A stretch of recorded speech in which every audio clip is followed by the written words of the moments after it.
Hello dear students, उम्मीद करता हूँ आप लोग बहुत अच्छे होंगे और बहुत अच्छे तरीके से आपका एग्जाम जा रहा होगा। क्योंकि आने वाला जो एग्जाम है आपका सबसे ज्यादा डराने वाला एग्जाम है जिसका नाम है मैथ। मैथ में सबसे ज्यादा बच्चों को डर लगता है कि मैथ में कैसे क्वेश्चन होगा, किस तरीके से मैं करूंगा, मैं फेल तो नहीं हो जाऊंगा, या फिर पेपर किस तरीके से आएगा, टफ तो नहीं आएगा, इजी तो नहीं आएगा, एमसीक्यू किस तरह को होगा। तो ये सारे सवाल आपके मन में अभी चल रहा होगा।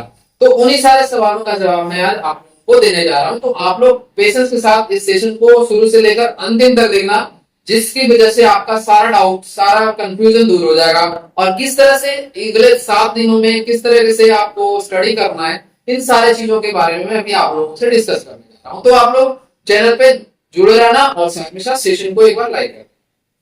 तो सबसे पहला आप लोगों के माइंड में ये है कि अगले 7 दिन पढ़ाई किस तरीके से करना है, क्या पढ़ना है, कहां से पढ़ना है। तो उसका जवाब ये है कि आप लोग सबसे पहले क्या करो, सबसे पहले आप लोग एनसीईआरटी बुक उठाओ। कहीं नहीं जाना है आपको, एनसीईआरटी बुक आपको उठाना है और एनसीईआरटी का सबसे फर्स्ट 2 डेज में आपको सारे के सारे क्वेश्चन कर देना है।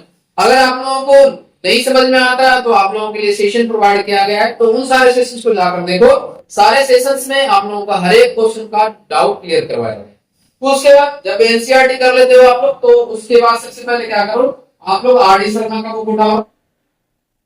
आर डी शर्मा का बुक उठाओ और आर डी शर्मा से जो भी क्वेश्चंस प्रीवियस ईयर में दिए हुए हैं कि हाँ ये पूछा गया है, उसमें मेंशन किया हुआ है। आर डी शर्मा बुक अगर आप लोगों ने नहीं देखा है तो आर डी शर्मा बुक एक बार उठाओ, वहां पे आप लोगों को मेंशन किया हुआ है कि कौन से ईयर में कौन सा क्वेश्चन पूछा गया था। तो वो सारे क्वेश्चंस को आप लोग एक एक करके बारी बारी से सॉल्व करो। और जहां भी आपको डाउट आए तो आप लोग कमेंट बॉक्स में मेंशन करो, या फिर आप लोग मैराथन क्लासेस में जो मैं करवाऊंगा आने वाले दिनों में, तो उन सारे सेशंस में मैं सारे डाउट्स आपका क्लियर कर दूंगा, सारे क्वेश्चंस आपका यहाँ पर डिस्कस कर दूंगा। उसके बाद थर्ड मैं बताऊंगा कि एग्जाम्पलर करना चाहो तो कर सकते हो, और अगर नहीं करना चाहो तो कोई इशू नहीं है, आप लोग आर डी शर्मा बटले की जरूर करके जाओ। उसके अलावा आपका पीवाईक्यू एक है, पीवाईक्यू जरूरी है। पीवाईक्यू अगर करके नहीं जाओगे तो आपको आइडिया नहीं लगेगा कि किस तरीके के क्वेश्चन आपके बोर्ड एग्जाम में पूछे जाते हैं। तो इन सारे पीवाईक्यूज को मैंने प्रीवियस वीडियोस में कवर करवा दिया है। तो जो बच्चा अभी भी नहीं किया है या फिर अभी भी जीरो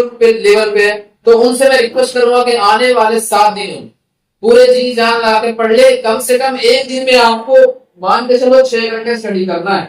जो बच्चे के लिए अभी स्टार्टिंग है, जो जिसने अभी तक कुछ भी नहीं करा है, तो उनके लिए 6 घंटे कम से कम जरूरी है कि 6 घंटे पढ़ो। और जो बच्चे टॉप करना चाहते हैं तो उनके लिए भी सेम स्ट्रेटजी है कि जो चीजें आप लोग पढ़ चुके हो, जहां पे आपके मन में डाउट आ रहा है, उन सारे डाउट्स को क्लियर करो।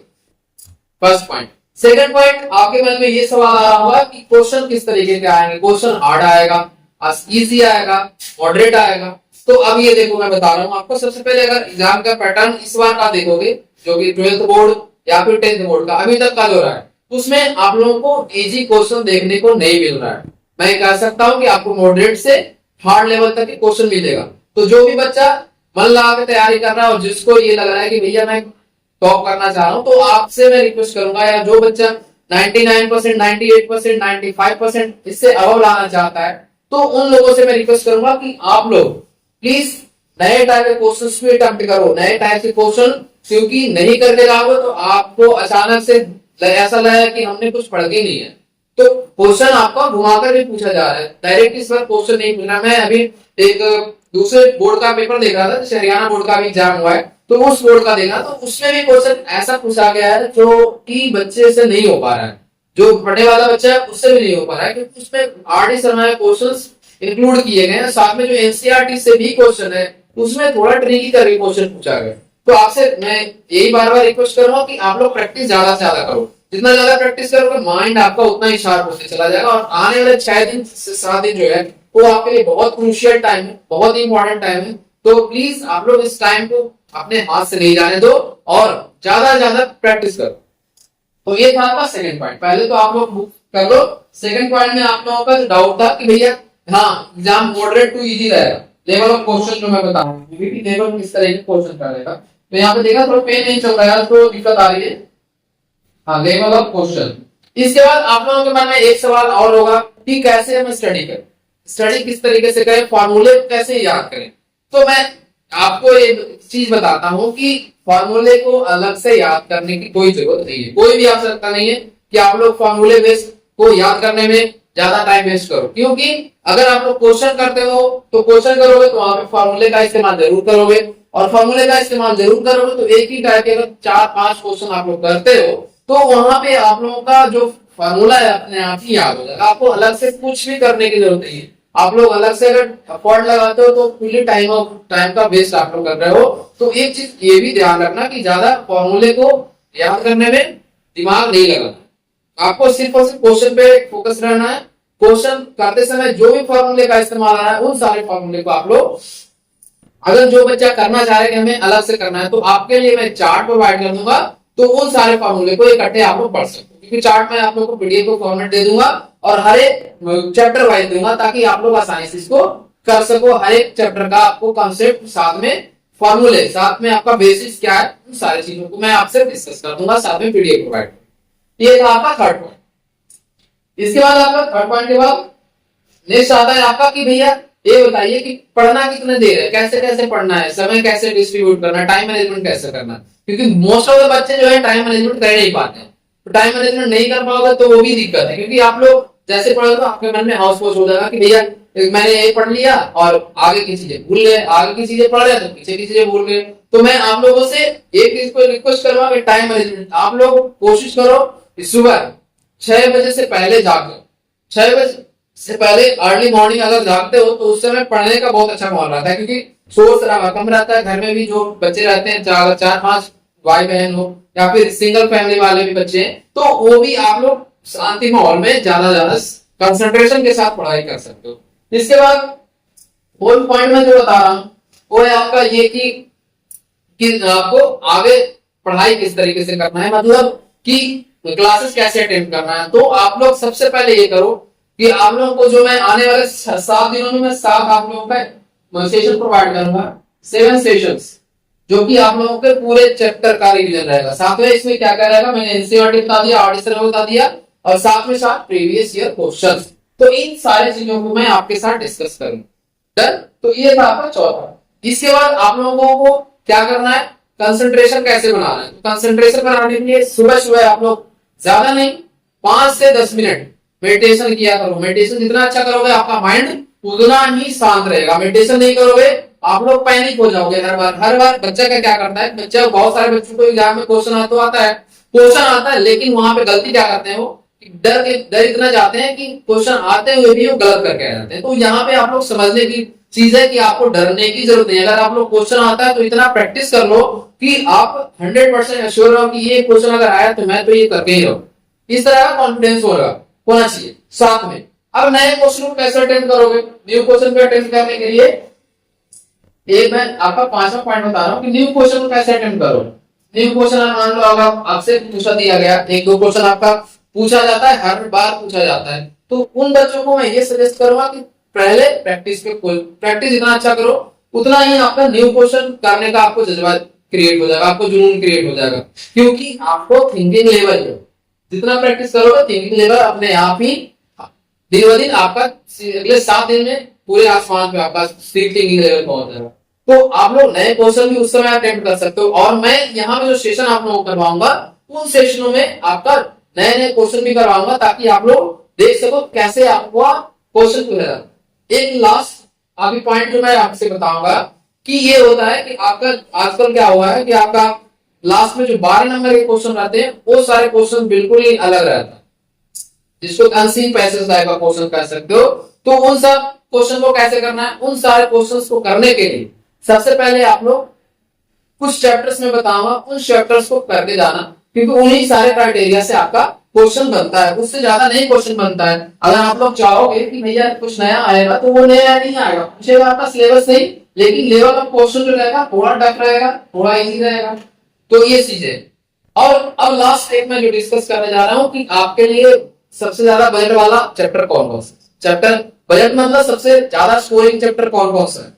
तो सबसे ज्यादा स्कोरिंग चैप्टर पहले सबसे जो आपको टफ लगता है ट्रिगोनोमेट्री। इसीलिए सबसे ज्यादा बच्चा डरता है कि हमसे तो क्वेश्चन नहीं होगा। ट्रिगोनोमेट्री मैं इतनी बार पढ़ा चुका हूं, लेकिन आज भी बच्चों को डर लगता है कि भैया सर ये तो हमसे होगा नहीं, कैसे करेंगे, भैया कैसे आपका क्वेश्चन हो जाता है, मेरा क्यों नहीं होता, तो आपको मैंने 10 तरह के सवाल हो। तो इसमें क्या है, आपको सिंपल सा है फॉर्मूले, साथ में आपका वैल्यूज, कुछ वैल्यूज बेस्ड क्वेश्चन आता है, दो वो हो गया। फिर एमसीक्यू भी क्वेश्चन रहते हैं 2-3, और एक क्वेश्चन आपका हाइट एंड डिस्टेंस से रहता है, यानी कि हाइट एंड डिस्टेंस में ट्रिगोनोमेट्री का ही पार्ट, हाइट एंड आपका डिस्टेंस, तो ये भी आपका क्या है, ट्रिगोनोमेट्री का ही पार्ट है, वो अलग नहीं है आपका, बिल्कुल दोनों एक दूसरे से जुड़ा हुआ है। अगर आपका एक चैप्टर आता दूसरे आसानी से कर लो, कोई आपको दिक्कत ही नहीं होगा। और इसमें से एक क्वेश्चन 5 नंबर का रहता ही रहता है, तो आप लोग गांठ मान लो कि ये दोनों चैप्टर तो करके ही जाओ, क्योंकि ये करीब कितना भी कम आप मान के चलो तो 10 से 12 नंबर के क्वेश्चन यहाँ से आता है, समझ के, हर बार हर साल पूछा जाता है, तो 10 से 12 नंबर कम नहीं होते अगर आपको अच्छे लेवल पे करना है क्वेश्चन को। तो इसके बाद आपका सेकंड चैप्टर में बता रहा हूँ रियल नंबर। रियल नंबर जो आपका फर्स्ट चैप्टर है, तो रियल नंबर भी क्या है, बहुत ही इंपॉर्टेंट चैप्टर है, और इसमें से कम आपको 3 क्वेश्चन देखने को मिलेगा। एक तो आपका प्रूव करने वाला क्वेश्चन रहेगा, साथ में एचसीएफ से जुड़ा क्वेश्चन रहेगा, साथ में आपका यूक्लिड लेमा से ही पूछ सकता है क्वेश्चन, तो वहां यूक्लिड लेमा पॉलिनोमियल में सेकंड चैप्टर में, ये हो गया आपका रियल नंबर से कॉन्सेप्ट। इसके बाद आपका जो थर्ड है पॉलिनोमियल, थर्ड पॉलिनोमियल भी आपका बहुत ही इंपॉर्टेंट चैप्टर है, तो पॉलिनोमियल भी आपको बहुत ही बेहतरीन तरीके से करना है। इसमें आपका करीब 7 से 8 नंबर के क्वेश्चन आते हैं हर बार, 7 से 8 में बोल रहा हूं बार बार। और इसमें जो है पॉलिनोमियल में क्या आता है, आप लोग भी बहुत बार देखे होगा, अगर क्वेश्चन प्रीवियस किए हो अभी भी, अगर नहीं किए तो कोई नहीं, मैं यहाँ पे सारे करवाऊंगा, लेकिन अगर किसी बच्चे ने किया है तो आपको यहाँ से क्वेश्चन देखने को मिलता ही मिलता है। तो पहला पूछता है कि 0 पॉलिनोमियल निकाल के दिखाओ, दूसरा आपको पूछता है कि ये भैया बताओ कि आपका 0 पॉलिनोमियल कैसे है या नहीं, वेरीफाई करके पूछता है। अगर इसमें फिर क्वाड्रेटिक इक्वेशन पूछ लेता है, भैया क्वाड्रेटिक इक्वेशन का कैसे आपका निकल के आएगा, जीरोस कैसे निकल के आएगा, फाइंड द जीरोस पूछता है, और उल्टा सीधा घुमा के आपको क्वेश्चन पूछ देगा।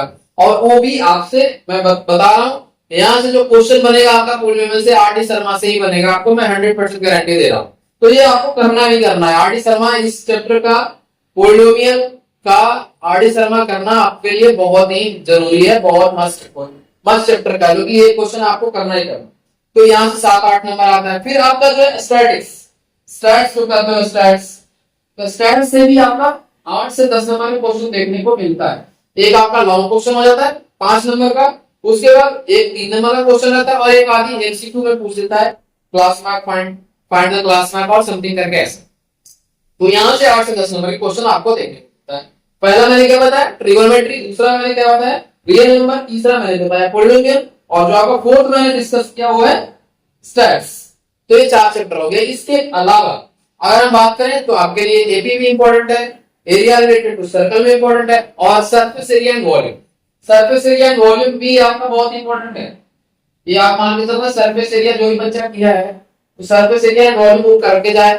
मैं आपसे रिक्वेस्ट कर रहा हूँ कि ये लॉन्ग क्वेश्चन आपको देखें, अगर एक को चैप्टर करके जाते हो तो आपको 5 नंबर का क्वेश्चन एक तो आएगा ही आएगा, और साथ में इसके एमसीक्यू आते हैं, साथ में इसके आपका इसमें और क्या पूछता है, 1, 2 या 3 नंबर वाले में क्वेश्चन ऐसा रहता है। तो इस तरीके से आपका हाई लेवल वाले चैप्टर्स, तो ये सारे चैप्टर्स को आपको 100% करके जाना है। 100 नहीं, मैं कहूंगा कि आप 200% इस चैप्टर को करके जाओ, क्योंकि किसी तरीके से आपसे पूछ लिया जाए, कहीं से घुमा कर पूछे, आप लोग करके आओ, ये आपकी अपने आप पे कॉन्फिडेंस होना चाहिए। इसके बाद आपको क्या करना है कि इन सारे चैप्टर के अलावा जो भी चैप्टर आगे बच जाए उनको आपको ज्यादा समय नहीं देना, आप थोड़ा समय दो, और एनसीईआरटी साथ में साथ आप लोग। अब इस बार एक चीज और मैं कह रहा हूँ, सर्कल जो है, सर्कल से प्रूफ वाले क्वेश्चन इस बार पूछे जाएंगे, मैं इसकी भी बता रहा हूँ, क्योंकि अगर दूसरे बोर्ड्स में आप लोगों को पूछा गया है, अलग अलग बोर्ड्स में अलग अलग तरीके के पेपर बैठते हैं, लेकिन जो पैटर्न रहता है सारा का सारा सीबीएसई से ही मैच करता है। तो सीबीएसई जो फॉलो करता है वही फॉलो अदर बोर्ड्स करते हैं आज के समय में, तो उनसे वो चीजें मैं आप लोगों को मैं रिकमेंड करूंगा कि आपको सर्कल का प्रूफ और साथ में आप लोगों का जो एक ट्रायंगल का प्रूफ है वहां से आप क्वेश्चन करके लें।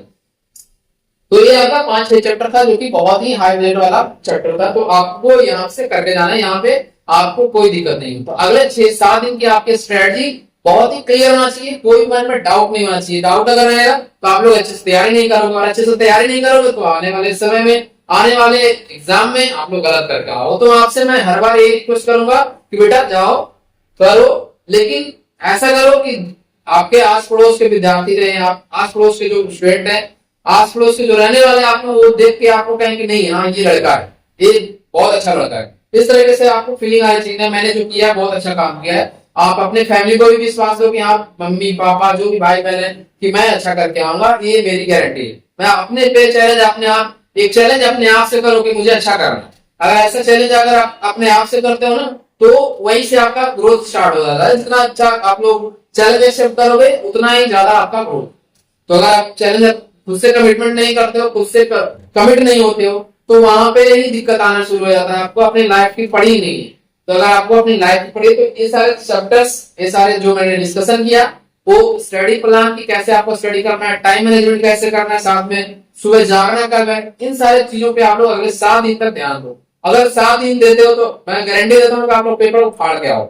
ठीक है, चलो आज का सेशन में मैं इतना ही आप लोगों से डिस्कस करने वाला था, और यही चीजें मैं आप लोगों से बताने वाला था, क्योंकि आपके पास अब समय कम है। तो कल से जो मैं वीडियो आप लोगों को प्रोवाइड करूंगा, तो उन सारे में आप लोगों का मैराथन क्लास रहेगा। सारे के सारे मान लो 12-14 चैप्टर जो आपका पढ़ना है, हर एक क्लासेस में आपका 2 या 3 जो छोटे चैप्टर्स हैं उनको मैं 3 कवर करूंगा, और साथ में उसमें एमसीक्यू रहेगा। एमसीक्यू के लिए मैं आपका पीडीएफ प्रोवाइड करूंगा। पीडीएफ आप लोग जरूर करके जाना, क्योंकि बहुत ही इंपॉर्टेंट क्वेश्चन एमसीक्यू के आते हैं, और एमसीक्यू में बहुत सारे बच्चे गलत करते हैं। मैं बता रहा हूँ आपको कि 100 में से जो 90 बच्चे होते हैं एमसीक्यू क्वेश्चन गलत करके आते हैं, और वहीं पे वो मार्क आ जाते हैं। 5 नंबर का भी गलत किए तो आपका परसेंटेज वहीं पे डाउन। क्योंकि मैथ एक ऐसा सब्जेक्ट है जहां पे आप लोग 100 आउट ऑफ 100 स्कोर कर सकते हो। अगर एसएसटी के पेपर आपका अच्छा नहीं गया, अगर आपका हिंदी का पेपर अच्छा नहीं गया, तो वहां पे कंपनसेट कर सकते हो। इंग्लिश मैथ के पेपर में आप मैथ के पेपर में 100 आउट ऑफ 100 ले आओ, आप दूसरे सब्जेक्ट को कंपनसेट कर सकते हो, परसेंटेज आपका डाउन नहीं जाता। तो ये चीज ध्यान दें।